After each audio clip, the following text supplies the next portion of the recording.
Let's go straight across to Greg Milam. Even if the recession technically ended 3 years ago, perception is everything. People need to feel that things are on the mend, and at the moment, they don't. So did Barack Obama promise too much? Did the American people expect too much? Perhaps it was always going to be impossible to live up to the dream his victory was built on in one term alone. The feeling that real American values are under attack from the modern, the non-God-fearing, the tacky, has got people, in Obama's now infamous words, reaching for their God and their guns. And the buzz on the red carpet at the Emmys this year is all about House of Cards, that internet remake of a British TV classic. The sense that what that show brings and how it's delivered to the viewer may be the start of a TV revolution.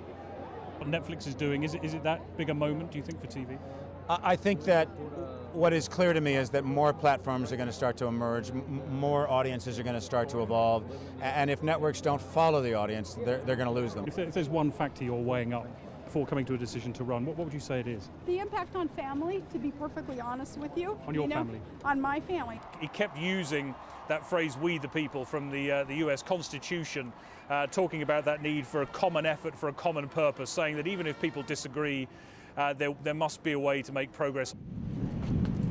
Sometimes there simply are no words. How would you describe coming back to the place you called home to find almost everything gone? Even with that famed resilience of people here in Tornado Alley, there is something different this time. They say the devastation is so complete. Their worlds turned totally upside down. Many of them simply won't come back. A bayou on the Mississippi Delta, like the other Venice, a place accessible only from the water that's now in peril as the slick edges closer. If the oil were to cake itself into those green areas, it would be almost impossible to clean up. That's why they fear so much the idea that the slick could come ashore, and it's not very scientific, but we can take a test now. And at the moment, the water is clear. One thing I can show you is this huge bank of earth, which has got camera crews and sightseers on it at the moment. That was put up last year because they were worried, you might remember, about Hurricane Irene that came in and did quite a lot of damage up and down the eastern seaboard, more inland actually. But that was a shock to them, that they were that much in the path of nature back then. And this storm, in its intensity and size, was very, very different. Good evening, this is Live at 5, live from Los Angeles, where the tributes to the king of pop, Michael Jackson, continue to pour in. A global superstar, but also a deeply troubled man, beset by controversy and allegation throughout his career. Well, yesterday at 2 p.m. local time, he was pronounced dead. Hello and welcome to Swipe, coming to you from the 2014 Consumer Electronics Show here in Las Vegas.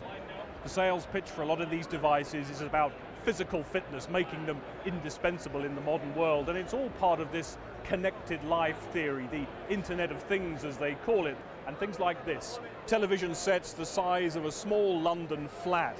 And the interest in these things is growing all the time, with resolution of 11 million pixels, 105-inch screens. Smartphones are getting bigger and faster. They're molding to the shape of our face. They're even self-healing, repairing those annoying little scratches that they get on the back. They're communicating with light-emitting rays.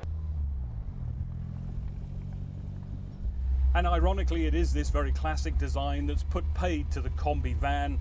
There is no way of installing things like airbags or ABS, and for that reason it doesn't match safety standards here in Brazil. It is quite literally the end of the road. The faces of presidents are all over the banknotes. Money is a part of American politics and always has been. But does it matter if the people seeking the top job are personally worth a fortune?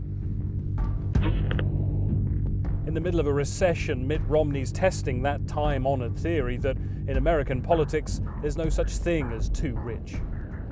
His opponents want to persuade people he's out of touch. They'll be trying. You can put money on that.